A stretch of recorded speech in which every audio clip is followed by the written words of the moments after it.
एक छोटे से गांव में राघव नाम का गरीब मजदूर रहता था। उसके परिवार में उसकी पत्नी जानकी और एक 10 साल का बेटा मोनू था।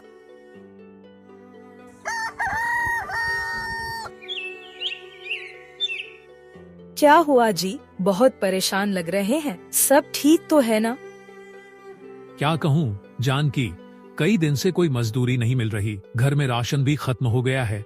कमर के दर्द की दिक्कत भी दिन पर दिन बढ़ती जा रही है। समझ नहीं आ रहा क्या करूं। अगले दिन राघव फिर मजदूरी की खोज में निकल जाता है,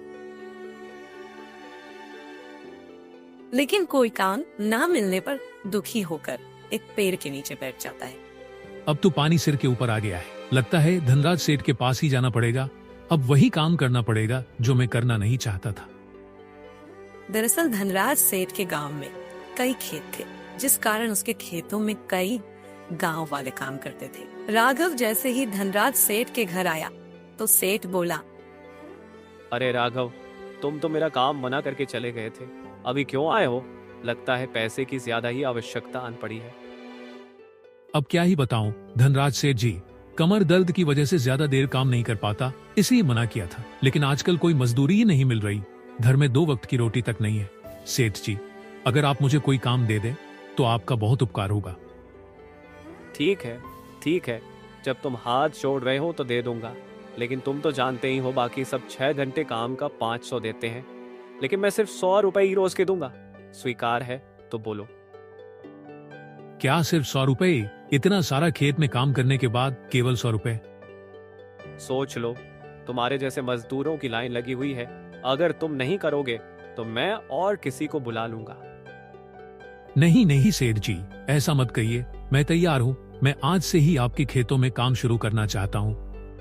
ठीक है, फिर लग जाओ काम पर।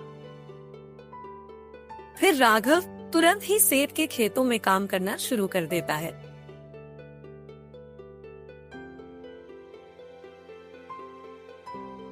हे भगवान, अभी तो काम करते हुए सिर्फ 2 घंटे ही हुए हैं और कमर दर्द करने लग गई।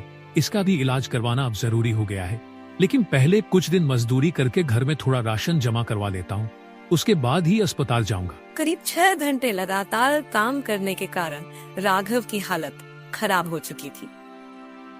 ये लो राघव, पूरे 100 रुपए तुम्हारी आज की कमाई। कल समय से आ जाना, और हाँ, ये हालात सही करके आना। ये कमर के दर्द का बहाना यहाँ नहीं चलेगा। ठीक है सेठ जी, मैं ध्यान रखूंगा। राघव वो पैसे लेकर घर का कुछ सामान खरीदकर घर के लिए निकल जाता है।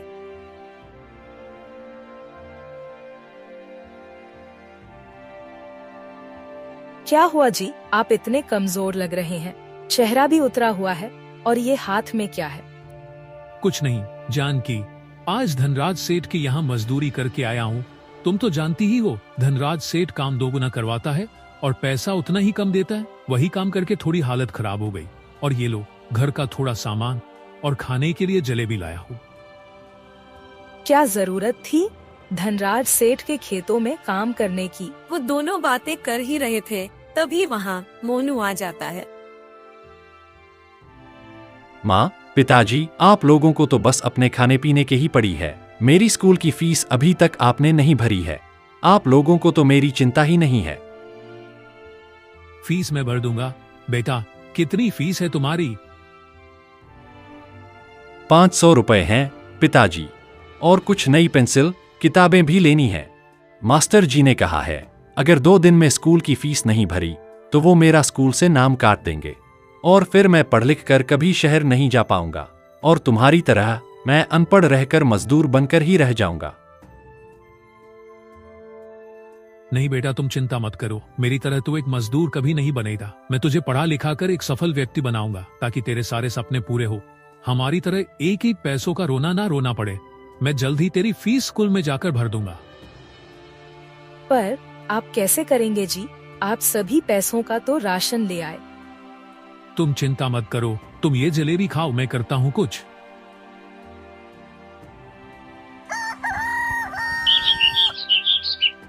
अगले दिन सुबह होते ही राघव सेठ धनराज के पास पहुंच जाता है। आज इतनी सुबह सुबह सब ठीक तो है ना? हाँ सेठ जी, मुझे ज्यादा काम चाहिए। अगर 2 दिन में बच्चे की फीस ना भरी तो उसका नाम कट जाएगा। वैसे भी बड़ी मुश्किल से तो उसको स्कूल में दाखिला दिलवाया था, नाम कट गया तो मुश्किल हो जाएगी। आप मुझे 2 गुना काम दे दो, बस मुझे थोड़ा ज्यादा पैसा चाहिए। लेकिन राघव, तुम्हें तो कमर दर्द की दिक्कत है ना, ऐसे में 2 गुना काम कैसे करोगे? बच्चे की जिंदगी का सवाल है, उसका भविष्य सुधारना है, ये तो मुझे करना ही पड़ेगा। ठीक है भाई, कर लो। जब तुम्हें कोई दिक्कत नहीं तो मुझे क्या। और वैसे भी तुम काम पूरा मन लगा कर करते हो तो तुम्हें काम तो देना ही पड़ेगा।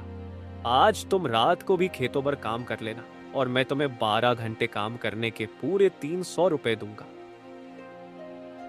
आपका ये उपकार मैं कभी नहीं भूलूंगा सेठ जी। ये एक मजदूर पर उपकार रहा आपका। उससे अब तो ठीक है राघव, मोनू की पढ़ाई का खर्चा तुम जैसा मजदूर नहीं झेल पाएगा। कोई काम सिखा दो ना उसको। नहीं सेठ जी, मैं अपनी जिंदगी झोंक दूंगा, लेकिन अपने बेटे को तो सफल व्यक्ति बनाकर ही दम लूंगा। वो भी मेरी तरह गरीबों की जिंदगी जिए, ये मैं कभी नहीं होने दूंगा। ठीक है, फिर लग जाओ काम पर। थोड़ी देर बातें करने के बाद राघव खेतों में लग जाता है।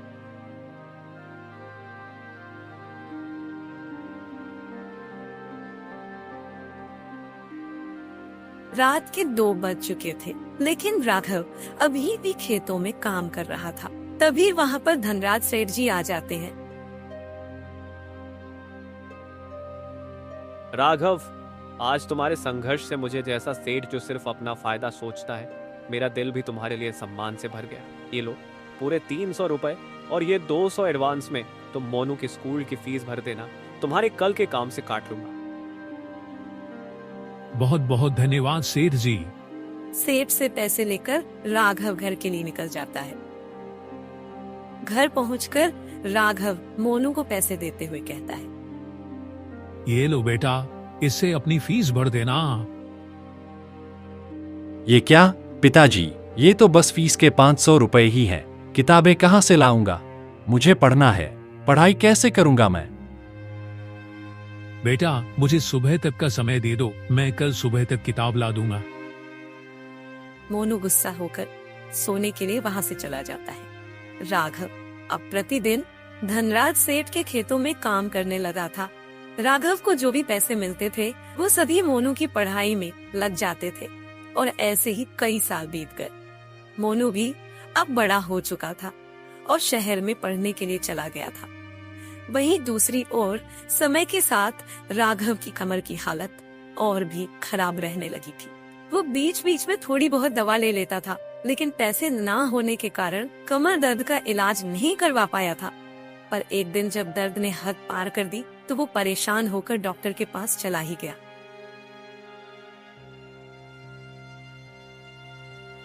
बताइए राघव जी, कैसे आना हुआ?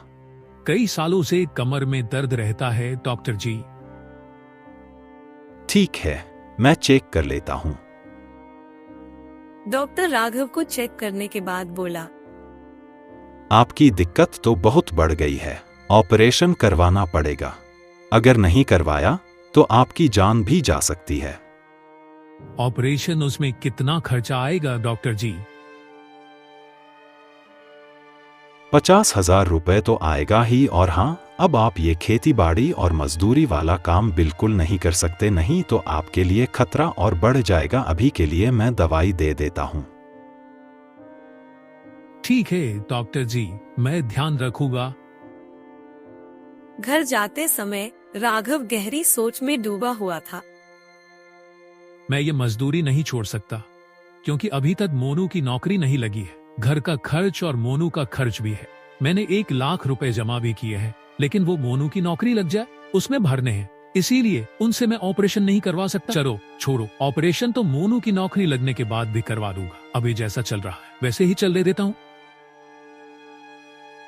राघव लगातार सेठ के खेतों में मजदूरी कर रहा था। वो जो भी काम था उसका एक हिस्सा घर के लिए रखकर बाकी सारा पैसा मोनू के लिए भेज देता। मोनू अब लगातार नौकरी की कोशिश कर रहा था, लेकिन नौकरी ना लगने के कारण बहुत परेशान था।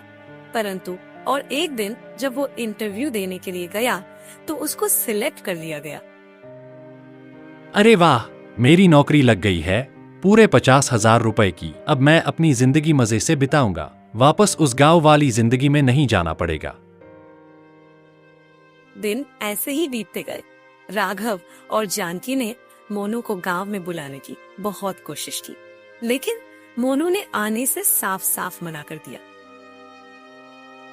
ये माँ और पिताजी भी ना गांव वापस बुलाते रहते हैं। अभी अभी नौकरी लगी है, मुझे नहीं जाना वापस उस गांव में, मुझे तो शहर की आरामदायक जिंदगी जीनी है। ऐसे ही एक दिन राघव की तबीयत बहुत बिगड़ गई तो मोनू को गांव आना पड़ा। गांव वालों से उसे पता चला कि राघव अस्पताल में भर्ती है।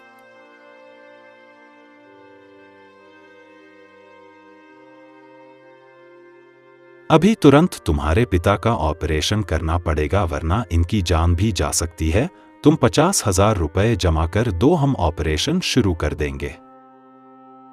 50,000 रुपए? मैं इतने पैसे नहीं दे सकता। और ये अचानक ऑपरेशन की क्या जरूरत पड़ गई पिताजी को? अच्छा खासा तो छोड़ कर गया था मैं इनको। इनकी बीमारी आज की नहीं है, कई सालों पहले की है। इन्होंने वक्त रहते ध्यान नहीं दिया, इसी वजह से इनकी ऐसी हालत हो गई है। पिताजी भी ना अपनी पुरानी सोच से कब बदलेंगे? पहले से डॉक्टर को नहीं दिखा सकते थे, ये गांव के लोग भी ना पूरे मूर्ख ही हैं। पता नहीं ये कब सुधरेंगे। माफ करना डॉक्टर, मेरी नई नई नौकरी लगी है, अभी से छुट्टियां लूंगा तो नौकरी से निकाल दिया जाऊंगा। मैं ये नौकरी नहीं छोड़ना चाहता और ना ही मैं इतने पैसे दे सकता। अब मैं जा रहा हूँ यहाँ से, ये लीजिए 10,000 रुपए, मैं इतने ही दे सकता हूँ। इतना बोलकर मोनू शहर वापस चला जाता है। इलाज ना हो पाने के कारण राघव की तबीयत दिन प्रतिदिन बिगड़ती जा रही थी। मैं आपसे कहती थी ना मोनू, पर इतना खर्चा मत कीजिए, अपने शरीर को भी देखिए। अब देखिए ना आपने, हमारे जीने मरने से उसे कोई फर्क नहीं पड़ता। तुम चिंता मत करो, उसने जो किया वो उसका कर्म है। हमने तो माँ बाप होने का कर्तव्य पूरे दिल से निभाया। अब मौत भी आ जाए तो कोई गम नहीं।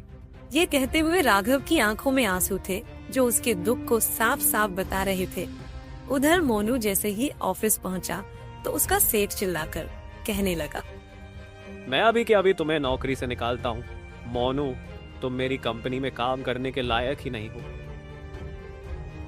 आप ऐसा क्यों कह रहे हो सेठ जी? मैं अपना सारा काम दिल से करता हूँ। मुझे ये नौकरी मेरी पढ़ाई और लगन की वजह से मिली है। एकदम झूठ। तुम्हें ये नौकरी तुम्हारी पढ़ाई और लगन की वजह से नहीं, बल्कि तुम्हारे पिता राघव की वजह से मिली है। मैं कुछ समझा नहीं, आखिर आप क्या कहना चाहते हो? तुम जानते हो मेरा नाम क्या है? मेरा नाम है धनराज सेठ, वही सेठ जिसके पास मजदूरी करके तुम्हारे पिता ने तुम्हें ऊंची पढ़ाई करवाई। मैं कहां से कहां पहुंच गया, इतनी बड़ी कंपनी खड़ी कर ली, पर तुम्हारे पिता ने स्वयं के बारे में सोचा ही नहीं। तुम्हारी वजह से दर्द में भी काम किया। अरे अपना ऑपरेशन तक भी नहीं करवाया। चाहता तो करवा सकता था, उसके पास 1 लाख रुपए थे, पर पता है उसने क्या किया?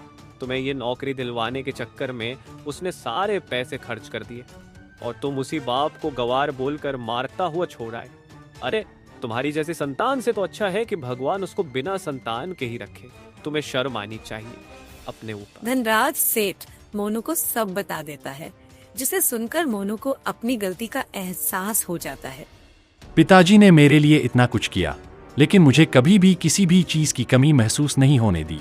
सच में मैं एक बहुत बेकार बेटा हूँ। हे भगवान, ये मुझसे क्या हो गया? एक अच्छी जिंदगी पाने के चक्कर में मैं अपनों को ही भूल गया। मोनू तुरंत गांव वापस आ जाता है और अस्पताल में जाकर डॉक्टर से कहता है, आप तुरंत पिताजी का ऑपरेशन कीजिए, जितना भी पैसा लगेगा मैं लगाऊंगा।